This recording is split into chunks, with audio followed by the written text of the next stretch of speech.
Pagbasa mula sa aklat ni Apostol San Pablo sa mga taga-Galasya. Mga kapatid, nagtataka ako kung bakit kay dali ninyong tinalikdan ang Diyos na tumawag sa inyo sa pamamagitan ng pag-ibig ni Kristo at bumaling kayo sa ibang mabuting balita. Ang totoo'y walang ibang mabuting balita, lamang may mga nanliligalig sa inyo at nagsisikap na baguhin ang mabuting balita tungkol kay Kristo. Maging kami o isang anghel man mula sa langit ang mangaral sa inyo ng iba kaysa mabuting balitang ipinangaral natin, pakasumpain siya. Sinabi na namin at inuulit ko, kung may mangaral sa inyo ng iba kaysa mabuting balitang tinanggap ninyo, pakasumpain siya. Ngayon, nangangahulugan bang ang hinahangad ko'y papuri ng tao? Hindi. Ang papuri ng Diyos ang hinahangad ko. Sinisikap ko bang magbigay lugod sa tao? Kung iyan lamang ang hangad ko, hindi na sana ako naging alipin ni Kristo. Ibig kong malaman ninyo, mga kapatid, na hindi kathanang tao ang mabuting balitang ipinangaral ko. Hindi ko ito tinanggap mula sa tao, ni itinuro sa akin ng tao. Si Hesukristo ang nagpahayag nito sa akin. Ang salita ng Diyos.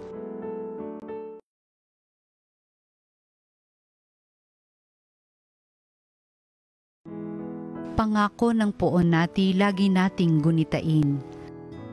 Buong puso siyang pasasalamatan aking pupurihin sa gitna ng bayan, kasama ng mga lingkod na hinirang, napakadakila ang gawa ng Diyos, pinananabikan ng lahat ng lingkod. Pangako ng poon nati lagi nating gunitain. Ang gawa ng Diyos matuwid at tapat at maaasahan lahat niyang batas. Ito ay lalagi at di magwawakas, pagkat ang saligay totoo't matapat. Pangako ng poon nati lagi nating gunitain. Kaligtas ay dulot sa mga hinirang, may ipinangakong walang hanggang tipan, banal at dakila ang kanyang pangalan, at pupurihin pa magpakailanman. Pangako ng poon nati lagi nating gunitain. Ang mabuting balita ng Panginoon ayon kay San Lucas. Noong panahong iyon, may isang eskribang lumapit kay Jesus upang siya'y subukin. Guro, aniya, ano ang dapat kong gawin upang magkamit ng buhay na walang hanggan? Sumagot si Jesus, ano ang nakasulat sa kautusan? Ano ang nababasa mo roon? Tumugon siya, ibigin mo ang Panginoon mong Diyos ng buong puso, ng buong kaluluwa, ng buong lakas, at ng buong pag-iisip, at ibigin mo ang iyong kapwa gaya ng iyong sarili. Tama ang sagot mo, wika ni Jesus. Gawin mo iyan at mabubuhay ka. Sa hangad ng eskriba na huwag siyang lumabas na kahiya-hiya, tinanong niya uli si Jesus, sino naman ang aking kapwa? Sumagot si Jesus, may isang taong naglalakbay buhat sa Jerusalem patungong Jericho. Hinarang siya ng mga tulisan, kinuha pati damit sa katawan, binugbog at halos patay na ng iwan. Nagkataong dumaan doon ang isang saserdote at pagkakita sa taong nakahandusay, siya'y lumihis at nagpatuloy ng kanyang lakad. Dumaan din ang isang Levita, ngunit tiningnan lamang niya ito at nagpatuloy ng kanyang lakad. Ngunit may isang Samaritanong naglalakbay na naparaan doon, nakita niya ang hinirang at siya'y nahabag. Lumapit siya, binusa ng langis at alak ang mga sugat nito at tinalian, saka isinakay ang tao sa kanyang sinasakyang hayop, dinala sa bahay panuluyan at inalagaan doon. Kinabukasan, dumukot siya ng 2 denaryo, ibinigay sa may-ari ng bahay panuluyan at sinabi, alagaan mo siya at kung magkano man ang kakulangan niyan, babayaran ko sa aking pagbabalik. Sino ngayon sa palagay mo ang nagpakita ng kanyang pakikipagkapwa sa taong hinarang ng mga tulisan? Tanong ni Jesus. Ang nagpakita ng habag sa kanya, tugon ng eskriba. Sinabi sa kanya ni Jesus, "Humayo ka't gayon din ang gawin mo." Ang mabuting balita ng Panginoon. Pinupuri ka namin, Panginoong Hesukristo. Mga kapanalig, narinig po natin ang mabuting balita para sa Lunes na ito ng ika-27 linggo sa karaniwang panahon.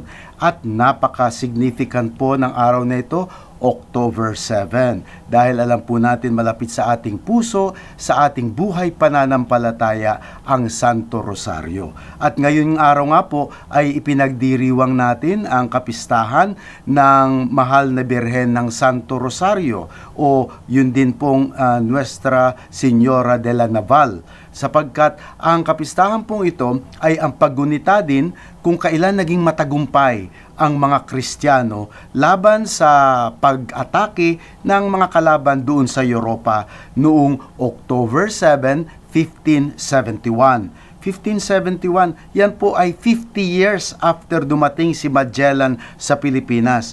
50 years lamang ng Kristyanismo sa Pilipinas at nangyari po ang malaking labanang pangdagat na iyan sa Europa, sa may bandang Greece, kung saan ang pag-atake ng mga Moor o mga Moro ay na sinalubong naman ng mga barko ng mga Kristiyano na pinagsama-sama sa utos at sa pamumuno ni Pope Pius V. At doon po sa labanang yan ay isang very significant sapagkat kung hindi po dahil doon ay malamang na iba po ang kasaysayan ng simbahang Katolika. Ngunit sa pamamagitan ng utos ni Pope Pius V na ipagdasal ng lahat ng mga Kristiyano, Katoliko sa pamamagitan ng Santo Rosario ay naging matagumpay ang mga Kristiyano sa Battle of Lepanto. Kaya nga po ganun na lamang ang ating ay pagtitiwala na sa tulong ng ating pagdarasal ng Santo Rosario, marami po tayong ipagtatagumpay sa buhay. At sa ating mga laban, mga laban natin sa buhay, ang Mahal na Birhen din po ang pwede nating lapitan upang tayo ay magtagumpay. Minsan iniisip po natin na parang ganung mahinhin, mayumi ang Mahal na Birhen, ay pwede naman din po pala siya nating maging patron sa mga panahon kung kailan tayo ay nakikipaglaban. At ang Santo Rosario ay isang mabisang sandata ng panalangin upang tayo ay magtagumpay sa buhay. Nawa po ang ating pagdiriwang ngayong October 7 ng kapistahan ng ang Birhen ng Santo Rosario ay una po ay bumabati tayo ng mga kapistahan sa lahat ng may mga parokya na nataglay para sa naitalaga para sa Santo Rosario. Ngayon, doon naman po sa ating ebanghelyo na ating narinig ay medyo mahaba-haba dahil ito po yung kwento o yung parabola at talinhaga ng Panginoon tungkol sa mabuting Samaritano.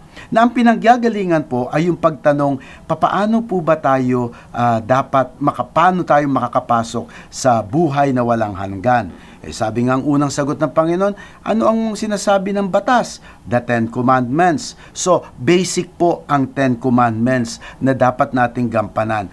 Yun nga pong memorizein natin ang Ten Commandments, nakakalimutan pa natin. So, malaman pa kaya natin kung saan tayo nagkukulang o nagkakamali.